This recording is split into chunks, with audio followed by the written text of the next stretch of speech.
M23 haitaki tena mazungumzo ya amani.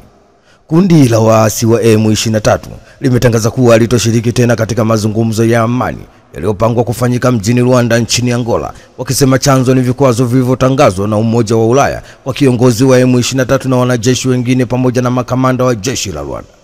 Hapo awali M23 walithibitisha kuwa watahudhuria katika mazungumzo hayo ya moja kwa moja na serikali ya Kongo, lakini msemaji wa M23 Lawrence Kanyuka ameandika kwenye ukurasa wake wa X zamani ukiitwa Twitter akisema vikwazo vilivyowekwa na Umoja wa Ulaya vinaathiri kwa dhati mazungumzo ya moja kwa moja na kuzuia maendeleo yoyote. Hatuwezi kushiriki tena katika majadiliano. M23 walikuwa tayari wamekwenda nchini Angola, lakini baada ya vikwazo hivyo wamegoma kushiriki mazungumzo. Kwa upande wa ujumbe unaowakilishwa na DRC tayari umewasili Angola na mazungumzo, ambapo msemaji wa rais ya DRC Felix Tshisekedi amesema wao wako tayari kushiriki katika mazungumzo. M23 ni mojawapo ya makundi yapatao 100 yenye silaha ambazo yamekuwa yakigombea eneo lenye utajiri wa madini mashariki mwa Jamhuri ya Kidemokrasia ya Kongo, karibu na mipaka ya Rwanda, ambapo mgogoro umezua vita kubwa na zaidi ya watu milioni 7 wameyakimbia makazi, huku wengine 7,000 wakifariki tangu mwanzoni mwa mwaka huu. Umoja wa Mataifa unadai M23 unaungwa mkono na takriban wanajeshi 4,000 wa Rwanda, lakini Rwanda imesema kuwa vikosi vyake vinafanya kazi ya kujilinda dhidi ya jeshi la Kongo na wanamgambo wanaotaka kuishambulia Kigali. Ni taarifa kutoka nchini Kongo. Hatimaye kundi la waasi wa M23 limetangaza kuwa halitoshiriki tena katika mazungumzo ya amani yaliyopangwa kufanyika mjini Rwanda nchini Angola, wakisema chanzo ni vikwazo vilivyotangazwa na Umoja wa Ulaya kwa kiongozi wa M23 na wanajeshi wengine pamoja na makamanda wa jeshi la Rwanda. Aliyedanganya rais kafa afikishwa mahakamani. David Mukaya ambaye ni mwanafunzi chuo kikuu nchini Kenya anakabiliwa na mashtaka kujibu mara baada ya kuchapisha picha ya msafara wa watu wakishiriki msiba wenye nukuu ya kupotosha mtandaoni. Kwa mujibu wa ofisi ya mwendesha mashtaka nchini Kenya, Mukaya anashtakiwa kutumia ukurasa wake wa X zamani ukiitwa Twitter mnamo Novemba 13 mwaka 2024 akidai mwili wa rais wa Kenya William Ruto ukiondoka kwenye nyumba ya mazishi, ambapo mahakama imefahamishwa kuwa picha hiyo ilionyesha jeneza iliyokuwa limefunikwa bendera ya Kenya na kusindikizwa na maafisa wa kijeshi waliovalia sare za sherehe ilibuniwa ili kutoa dhana potofu kwamba rais amefariki dunia. Aidha, Mukaya akiwa mahakamani ametaka kuchunguzwa upya kwa mashtaka yake, ambapo kupitia wakili wake Dansan Omari pamoja na chama cha wanasheria nchini Kenya LSK wametaka kufahamu endapo rais William Ruto ataitwa kutoa ushahidi wake.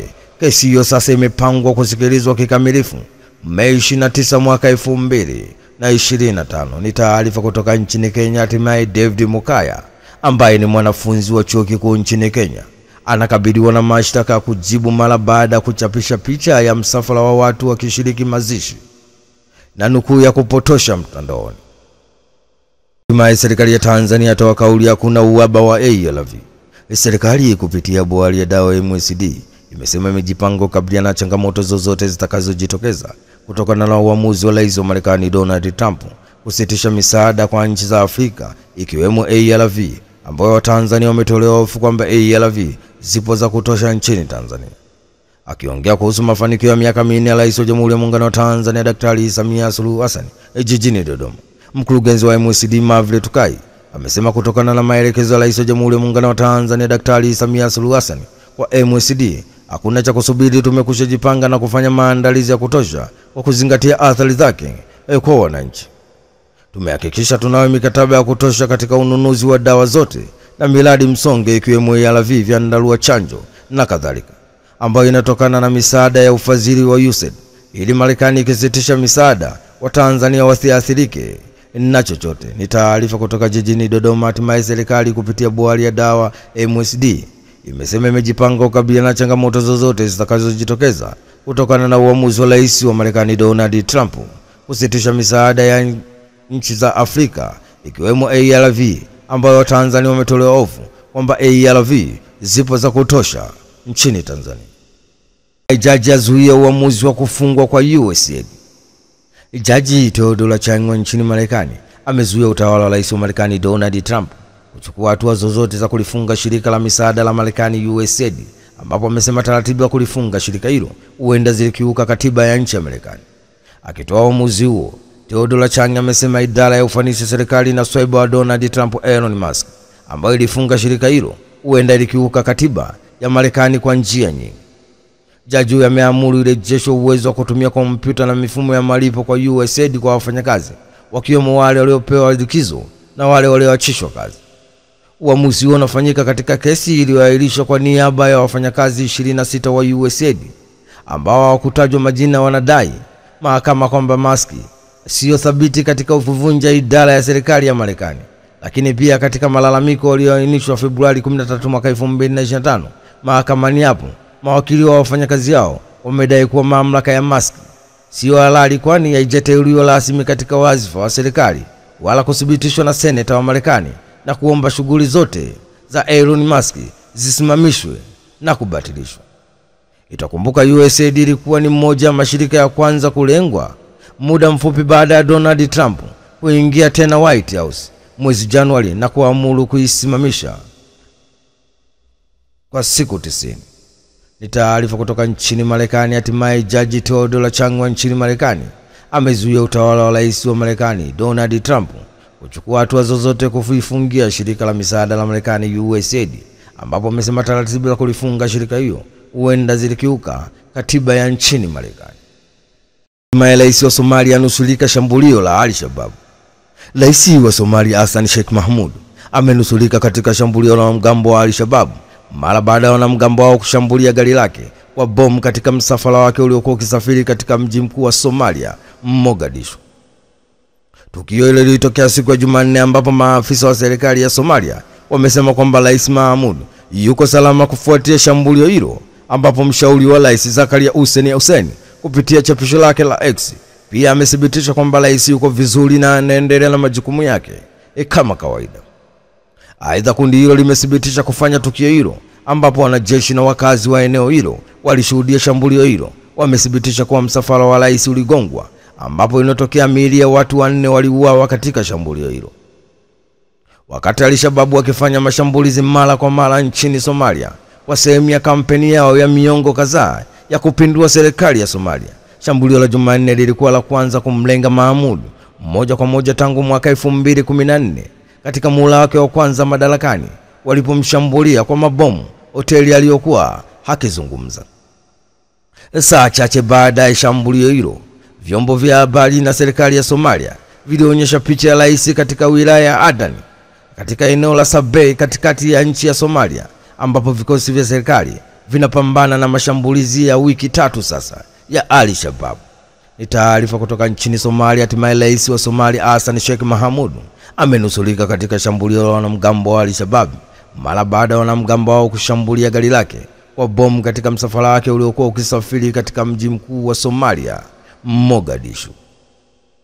Rais wa Rwanda na rais wa Kongo uso kwa uso nchini Katari. Rais wa Rwanda Paul Kagame na rais wa Jamhuri ya Kidemokrasia ya Kongo DRC Felix Tshisekedi wamekutana nchini Katari kwa mazungumzo yao ya kwanza ya uso kwa uso tangu waasi wa M23 waanze mashambulizi mashariki mwa Jamhuri ya Kidemokrasia ya Kongo mwezi Januari mwaka huu. Mkutano umesimamiwa na Amiri wa Katari, Sheikh Tamim bin Amir. Ni mkutano ambao unafanyika ikiwa imepita siku moja tangu kundi la waasi wa M23 lijitoe kwenye mazungumzo ya amani nchini Angola, wakidai chanzo ni viongozi wao kuwekewa vikwazo na Umoja wa Ulaya. Kongo inaishutumu Rwanda kwa kutumia silaha na wanajeshi wa Rwanda waunga mkono waasi wa M23 ambao mashambulizi yao yanatumbukiza mashariki mwa Kongo katika mzozo wake mbaya zaidi katika miongo kadhaa, lakini Rwanda inasema kuwa vikosi vyake vinafanya kazi ya kujilinda dhidi ya jeshi la Kongo na wanamgambo wanaoishambulia Kigali, ikikana kujiunga na M23.